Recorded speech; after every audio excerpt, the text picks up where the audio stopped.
Hello viewers! As I always like to point out, just about every engine in the world needs three basic things to work. Enough fresh air, fuel to go with it, and once the mixture is compressed inside the cylinder, something to ignite it, which in gasoline engines is done by a spark plug.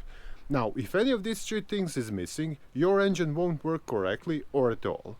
And in this video, we'll find out what to expect if the fuel is missing from this equation, which is likely to happen if the fuel pressure sensor starts acting up. So let's go. The first thing you could see is the check engine light, which may pop up even if there aren't any other noticeable issues. And sometimes this can be the only way to tell if the fuel rail pressure sensor is not doing its job properly. The check engine light will come on because the ECU will detect the fuel-air ratio is out of balance, which happens due to incorrect fuel pressure. This warning indicator, however, doesn't tell much on its own, as it can get triggered by any engine-related issues. Instead, you'll have to check the stored trouble codes, for which an OBD2 scanner will be needed. When you turn the key to start the engine, the ECU tells the fuel system to send a burst of gasoline to the cylinders. But if the fuel rail pressure sensor is bad, the amount of gas getting into the cylinders may not be correct, causing trouble starting the engine. Consequently, it could take several tries before the car fires up, but it can also fail to start whatsoever, leaving you stranded wherever you are. That's why it's important to pay attention to early symptoms and have the problem sorted out before you end up in an unpleasant or even perilous situation. With the fuel rail pressure sensor starting to fail, you're likely to notice a loss of power. Or to put it simply, you'll be pressing on the throttle hard, but the car just doesn't respond as sharply as you'd expect. In essence, with the rail pressure sensor not working correctly, the fuel system won't be able to keep up with the ever-changing driving conditions and consequent changes in how much gas is needed at every given moment. As a result, the engine will run lean under hard loads, which can cause serious damage to it. And needless to say, that's why you should have this problem taken care of as soon as possible. While on the subject of potential damage, we need to mention the limp mode, which is in a way a fail-safe that protects the engine and transmission in situations like these. Basically, when the ECU detects a major issue in the engine's operation, it will activate the limp mode to get your attention and prevent further damage. While the car is in limp mode, you may not be able to get it to shift into a higher gear. In most cars, it remains stuck in second gear. This also means you won't be able to drive fast, which can be a problem if it happens while on the highway. As mentioned earlier, your car could fail to start if the fuel pressure sensor goes bad. But the situation is even worse if the engine cuts out while driving and you can't restart it afterward, which is also possible. To put it simply, if there is not enough fuel pressure, you can expect the engine to starve and consequently shut down.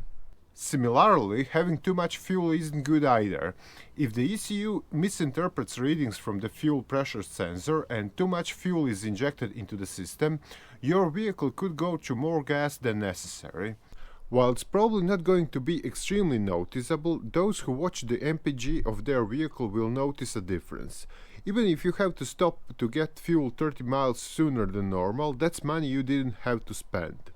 As the name may suggest, the fuel rail pressure sensor measures the pressure of fuel inside the rail, which is then used to regulate it accordingly.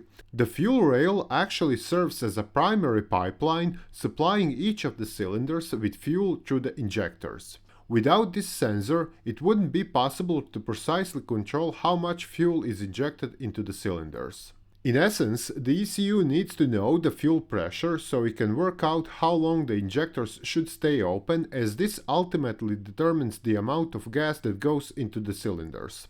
Obviously, these calculations won't add up if the sensor gives incorrect readings, and when that happens, the air-fuel mixture will be out of balance, which then causes all the issues we mentioned earlier.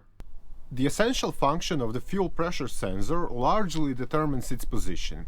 It has to be somewhere on the rail itself. This in many cases makes finding it quite easy. Just pop the hood and look for the fuel rail, which is usually near the intake manifold. And on it, you'll find the sensor, which is probably the only electrical component here. But in some cars, the sensor might be hidden by other engine components. So if you're having trouble finding it, look in the service manual for a diagram. Or you can follow the fuel rail to find it before you reach the injectors. Okay, having found the sensor, you can now try to test it to confirm if it has failed. There are several steps you can try to diagnose this at home, and you don't need a lot of tools, and most of the tasks are easy enough to follow. If you have a service manual, make sure to follow the manufacturer-specific advice offered in the booklet. But regardless of that, here are some generic guidelines to consider. Plug your OBD2 scanner into the diagnostic port, which will allow you to see the codes that set the check engine light. And then you can research these codes further with our online DTC library. From the codes alone, you may be able to figure out what's wrong and replace the broken parts. Next, disconnect the fuel rail pressure sensor. On some vehicles, it's only connected in a couple of spots, which makes it easy to remove. However, you may have a car that requires disconnection of the vacuum hose to get to the sensor. Now, once the sensor is disconnected, remove it from the rail. Check the wires and the connectors to make sure there's enough voltage going to the sensor. Compare these values with the information in your service manual. Lastly, check the ground connection to verify if it's good. If these steps don't help you determine the problem, or you need some help diagnosing and fixing the issue, it's best to reach out to a professional. As a professional technicians, we'd rather see drivers visit us instead of trying to fix a problem that they can't figure out on their own. For someone who doesn't know what to do, more damage can be done.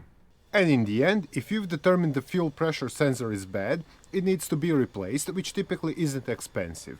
On average, you may spend between $50 and $100 for the sensor and another $75 to maybe $200 for the replacement. That is, unless you can install the sensor yourself. In reality, this cost depends heavily on what type of vehicle you drive and how difficult the replacement is. With most cars, luckily, it doesn't take more than an hour to replace. Plus, different regions have different mechanic labor rates, which can then drastically change the amount you spend. The fuel rail pressure sensor isn't considered a maintenance item, so you aren't going to replace it on a regular basis, and it may last for a lifetime of your car. For that reason, it's unlikely that you should have replaced the sensor more than once in any vehicle. Okay, that would be all about the fuel pressure sensor, what happens if it fails and how to check it. I hope this video was helpful and that you've managed to fix the issue, and if so, don't forget to give us a big thumbs up and share it with your friends. But if not, a whole lot of other things could be causing the issue. So to continue troubleshooting, check out other videos here or visit our site mechanicbase.com for detailed automotive repair guides. Bye!